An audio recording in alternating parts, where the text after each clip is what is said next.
Karon attorney, we have lengthily discussed about yan ang malisyoso nga post. Karon din hita attorney sa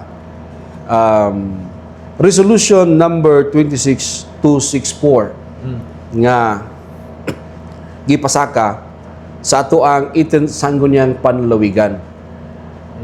Doon ay mga lakang manggod nga gihimo karon ang ato ang Lone District Congressman nga si Congressman John Trasif Fortits Cagas. Giduso niya sa hawanan sa Kongreso ang kining paghimong syudad sa Santa Cruz.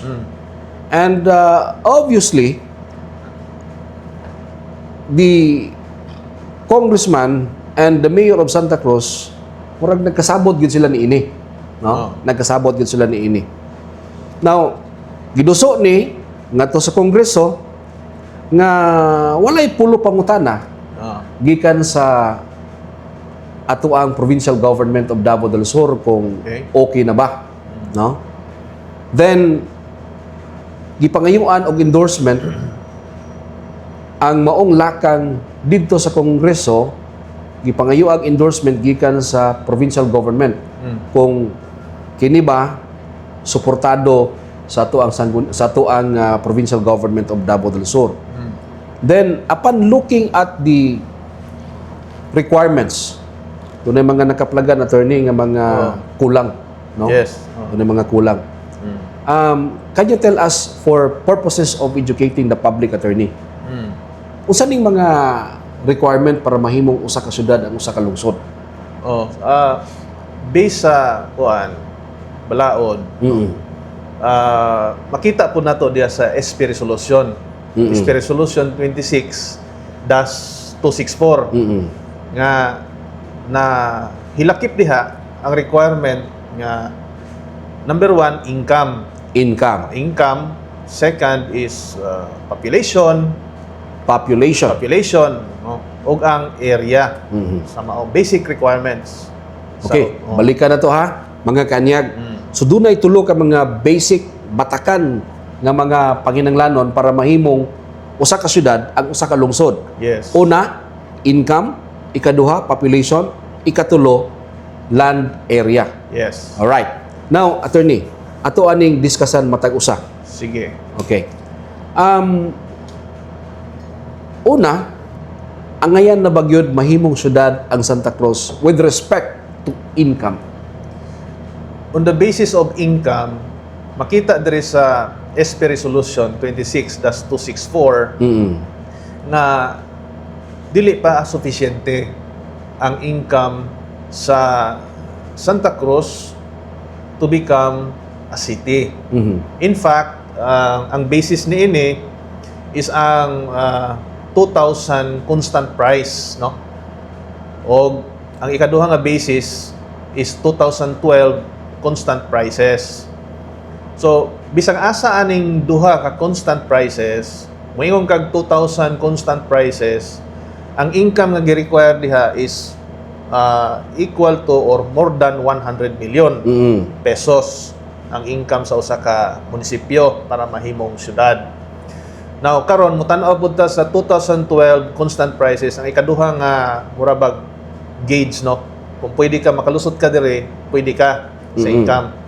So sa 2012 constant prices, a municipality should have an income of at least or more than 420 million. Now karon, based sa data sa Department of Finance, labi na sa Bureau of Local Government Finance, nga gisupply sa ato ang sangguniang panlalawigan, no? Isupplyan man ang atong sangguniang panlalawigan og data sa DLGF to come up with the resolution. Nakita karon nga based sa 2,000 constant price, ang munisipyo sa Santa Cruz aduna lamay income nga 78,301,000. So, ubos kayo. So, ubos siya sa 100 million nga threshold. Kana base na sa constant prices nga 2,000, no? Year 2000. Ako lang po na-explain unsa ning constant price, ha? Para at least maklaro lang sa publiko. Datos lang sa ta. Okay. Now karon sa 2012 nga constant prices, nga gi-require dito nga ang munisipyo dapat doon na siya 420 million or more nga annual income.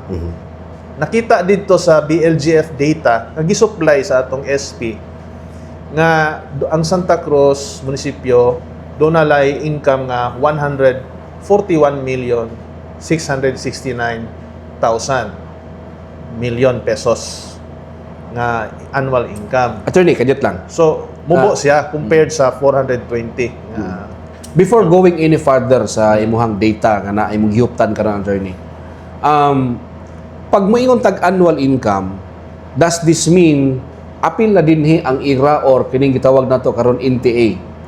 ang kuan ani is local income siya. Local income. Oh. Locally sourced or local revenue nila. Yes. Okay. Local income ni siya. So, ang BLGF may nag-provide sa information ani. Dili ako, dili ang administrator. Dili ang PTO. Dili po ang treasurer. Mhm. Kundi ang Department of Finance mismo. Through In other words, third party. third party, national agency. National Oh. agency actually. Department of Finance through the Bureau of Local Government Finance. Oh. Sila ang nag-supply ani nga datos. Oh, gibasa ko lang. So, ubos gyapon siya sa 420 million nga threshold. Now karon ang pangutana, nganong nag-set man ang BLGF ug ang balaod og 2000 constant price o 2012 nga constant price. Gituyo ni siya para kung whatever inflation no nga mo ma-experiencehan sa atong nasod o sa atong lugar, matrace gyud nato ang real value sa income sa usa ka munisipyo. Kay daghan biyang mga apply matag tuig og sitihod. Oh. So ato yung ikumpara, ibalik nato dito sa benchmark nato ang ato ang tuig 2000, year 2000 nga constant price. So deflated na siya. 100 million iad tong tuig 2,000. So kung kato ang basihan nato, mo ni siya ang datos nga mogawas nga ang munisipyo sa Santa Cruz 78,301,000 ang iyang income.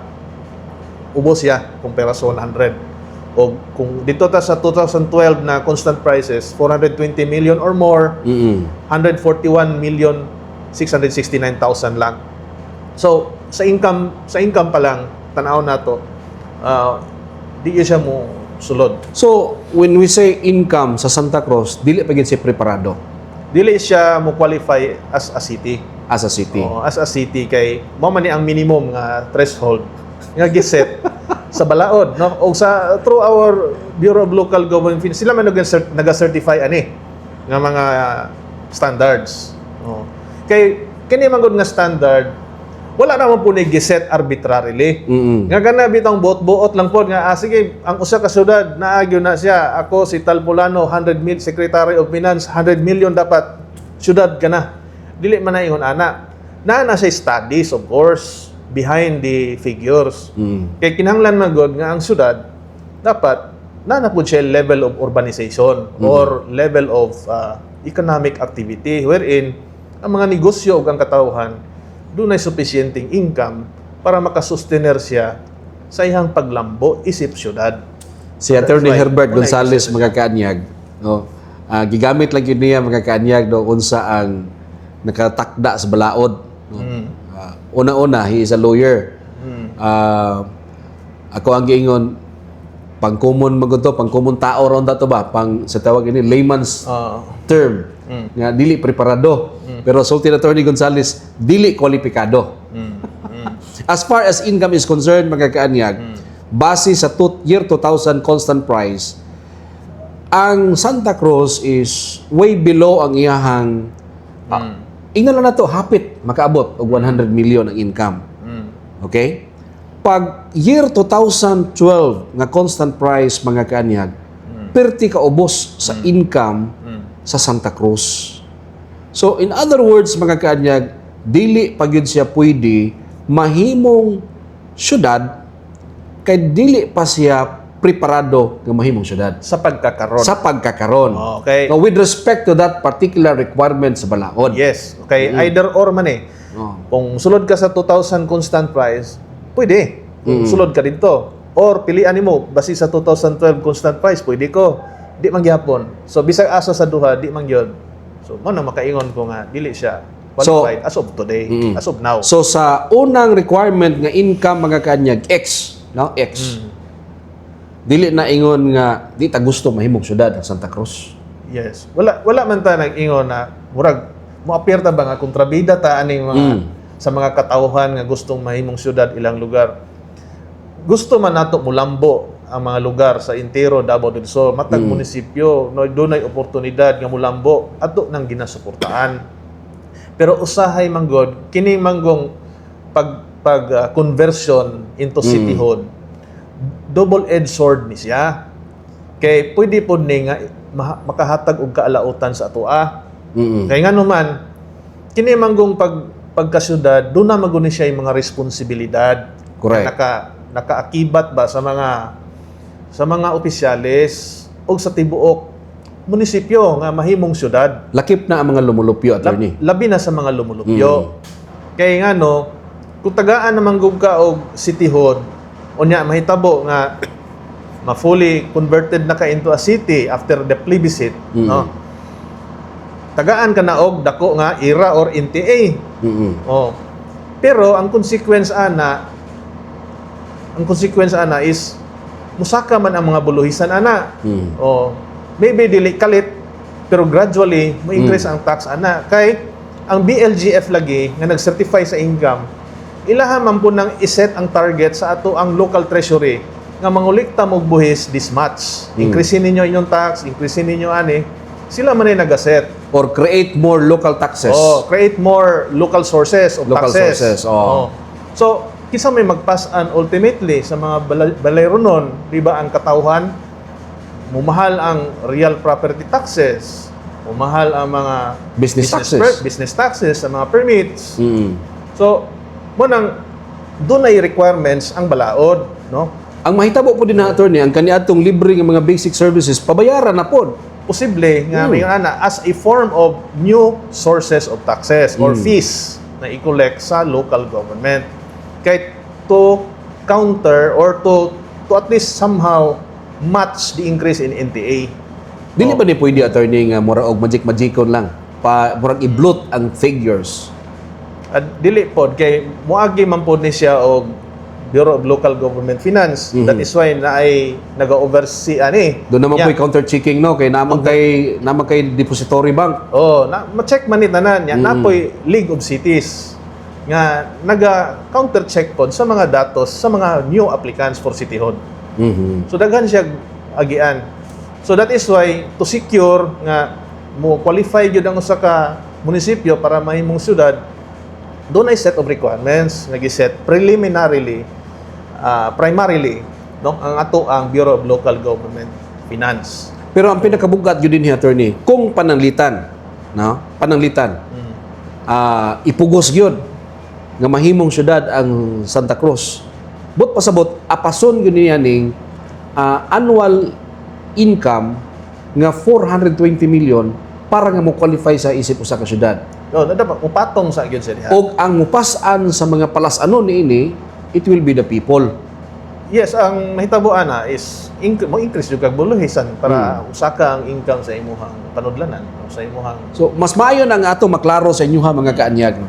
It's not that we do not want Santa Cruz to become a city from a mere municipality.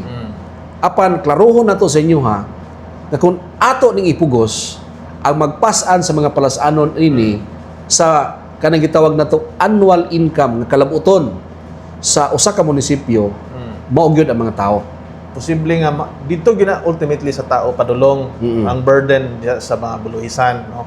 That is why dapat ang kuan dire is i-comply lang yun ning requirement Even before it will become a city, attorney. Look, ayaman ng apason. Yes. Ang kuan diha is dili lamang pud good income ang ginatan-aw diha. Katong another pa nga mga requirements. Okay. So, kana siya sa income lang na siya atong income lang disputan. na. Di man pud ta masyudad kung income lay tan-aw. So, timanin ninyo, kaya doon tayo tulo ka mga basic nga mga requirement. Una, income. Ikaduha, Oh. dinhita attorney, population. Population. Daghan na magkaayog tao ang Santa Cruz. Nganong di man pwede mahimong syudad? Kaya ang syudad, based sa requirements sa PSA, dapat 950,000 Mhm. residents or more. Unya, upon checking the latest statistical figures, naalang siya ay 104,793. Official figures na, gikan sa PSA. Mhm. So, O baka masayop ang PEC na attorney? gipirmahan man nila. So, giprovide nila sa atong SP. Mhm. In fact, giprovide na nila ang atong SP ani in coming up with the resolution. So, 150,000 ang requirement, 104,000 lang ang residents sa munisipyo. 104,793 to be exact. So, ubos gihapon siya sa minimum number of residents or So population. kulang yun. So, kulang siya. Dili gyud siya mo qualify. Sa first ug second, Mm. dili siya. Dili gyud siya andam pa Dili pa siya andam as Aha. of today. as of today. Oh. So basin og ugma, sunod adlaw, sunod tuig, o Basin, sunod mga katuigan. so maabot na mga panahon. Mm-mm. So kung ato aning haton, hinog ni pero mushroom. Premature. Premature ba, no? Oo. So, bisag unsang butang, basta imong alang-alangon, dili pud maayo ang epekto. Kaya ang ultimately magsakripisyo diha. O sayo ato aning kinantuhon og istorya, balbagaan naman mi. Aslom gyapon. So ang kuan diha. So ang kuan man ang ultimate nga magsakripisyo ba? Ang mga tao. Ang tao. Okay, namaguni siya yung consequence. Kung di na to sumanon ang guidelines, ang standards, giset man na sa balaod for a purpose, no? Di wala na siya giset for nothing. Nalagyan na siya purpose. Na ikatuyuan nganong giset na siya diha. Okay. So, una, income short. Ikaduha, population short. Dinita sa land area attorney. Ay ang Santa Cruz perting dakua. Taas kaayo.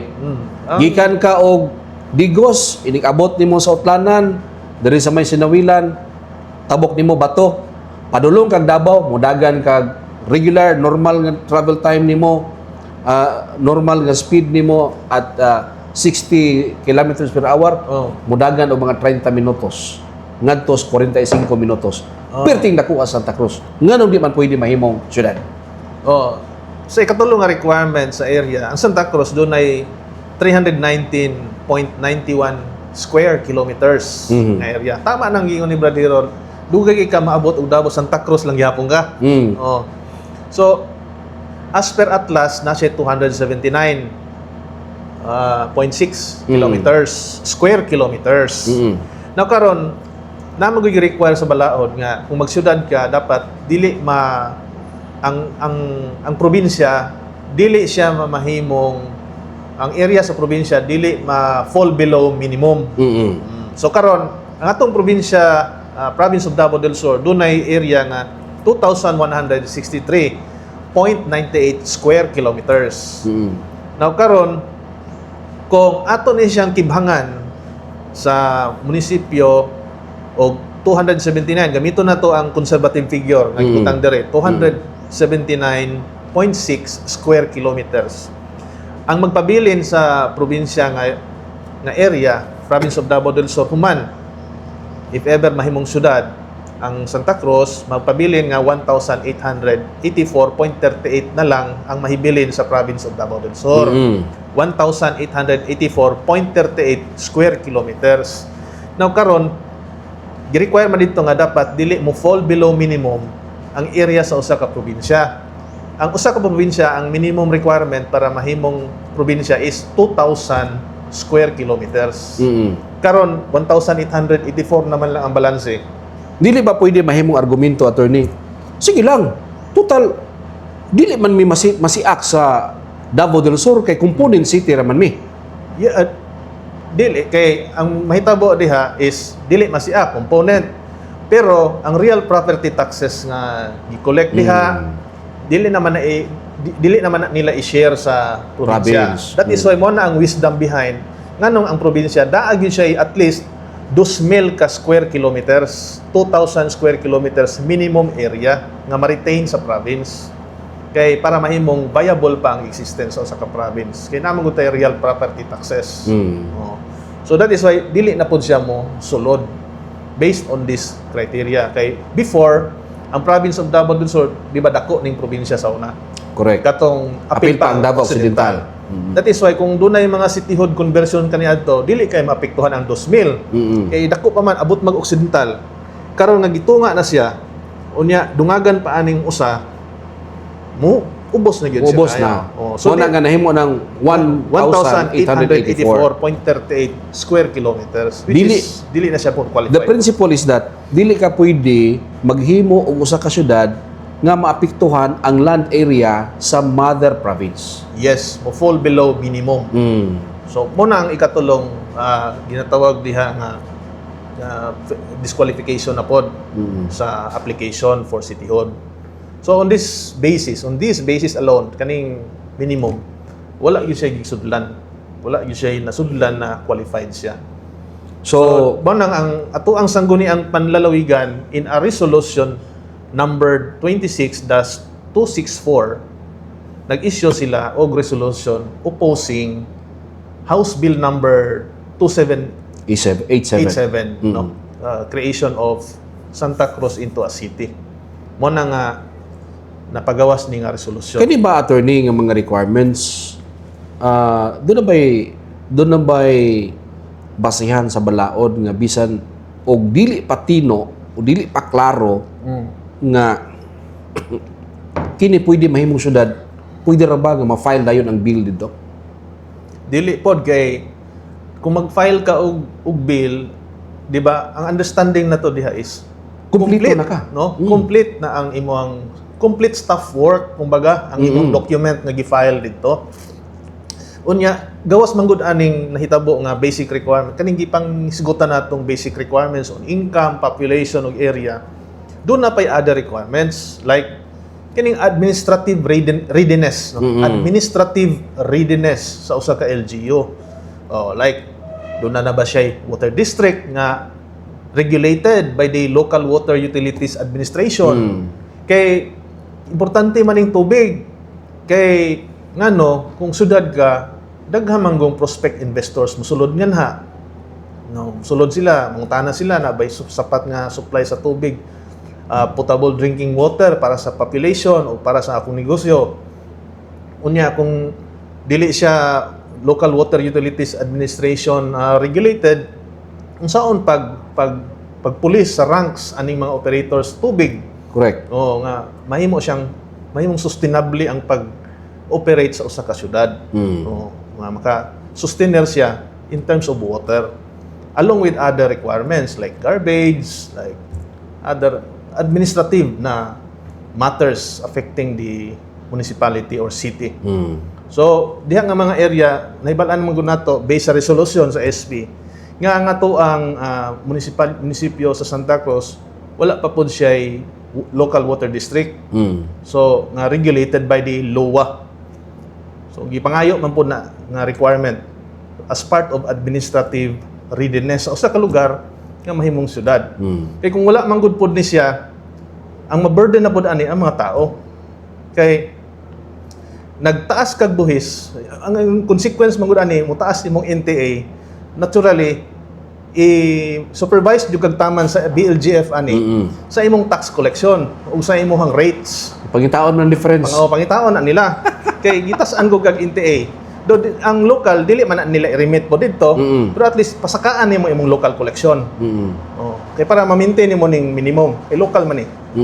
So karon kung dili nimo na kung mag-impose og mga additional taxes later on ang LGU, magsagubang ang mga tao, unya dili man administratively ready ang lugar, ang mga tao nagbayad og mahal nga buhis pero walay corresponding opportunities. So walay mga oportunidad nga mo exist. Kay dili pa man siya welcoming para sa mga prospect kay because wala man siya lower regulated water district and other administrative requirements sa usa ka lugar para mahimong syudad. Kung atong tan-awon ni sa kinatibuk-an, attorney, kining opposition ng gipagula sa sangguniang panalawigan, attorney, nagpakita ni, nagpadayag ni that this is more beneficial to the people. yes, mas beneficial sa people ang desisyon nga i-oppose ang proposed City Hall of Santa Cruz tungod kay ato ang gipanalipdan sa gobyerno ang posibleng kapahamakan sa tao, no? Kay mapasubo ang tao into paying more taxes later on without corresponding opportunities, no? Kay dapat magkuyog magyud na kung mag-increase kag buhis, kuyog po ng oportunidad para sa mga tao na makapanarbaho sila locally with sufficient na sweldo, maayong pagkahimutang, no? Na available ang mga basic services sa ilahang locality. Nya nakita man diri based requirements, legal requirements nga insufficient man siya. So atong gilikay ang katawhan diha sa posibleng kaalautan nga ilahang posibleng matagamtaman kung atong ahaton, no, maahat ang pagka-convert niini into a city. So mao na siya ang wisdom diha, ang rationale behind nganong ang atong sangguniang panlalawigan in a resolution numbered 26-264 mipagula og oposisyon. Attorney, salamat kayo sa imong pagpatinaw sa mga issues nga naglambigit sa mga butang nga may kalabutan ng katawhan. Your final statement, Attorney, alang sa itong mga suki nga mga tigpabinaw, dining atong tulumanon, Davao del Sur karon, the provincial administrator's time. Salamat Brad Hero sa opportunity karon nga imuhang gipaabot ani kanako, no, makadiscuss ta og mga butang. Seryoso ni mga butangan ni kay nakapekto sa mga kinabuhi sa ato ang katawhan sa probinsya sa Davao del Sur. Daghang salamat usab sa mga naminaw karon, mga Dabsuranon, mga Bigusenyos, o even beyond, no, sa ato ang province of Davao del Sur nga naminaw karon sa atong programa. Salamat sa inyong pagsuporta. O hinaot nga nakatabang mininyo sa pagpatimaw, hatag og katin-awan sa mga issues na may kalabutan sa inyong kinabuhi ug akong kinabuhi isip mga Dabsuranon, mga Bigusenyos. Daghang salamat, maayong buntag kaninyong tanan. Ug dito natapos mga kanyag ang atoang laing hugna sa atoang tulumanon, Davao del Sur karon, the provincial administrator's time. Kauban nato si Attorney Herbert Gonzales. Kini na lamang inyong higala og alagad sa kanginan, Hero Gustavo Gauhiro Arialiano Ondalok. Manamilit kini mingon ang panahiusag panagtambayayo sa mga tawhang nabawin niyo sa bagatan. Ngoy tuburan sa paglabog pag-uswag nining atong lalawigan. Daghang salamat, dalaygon ng Dios. I love Davao del Sur. Dakbayan sa Digos. Gigugma ko ikaw.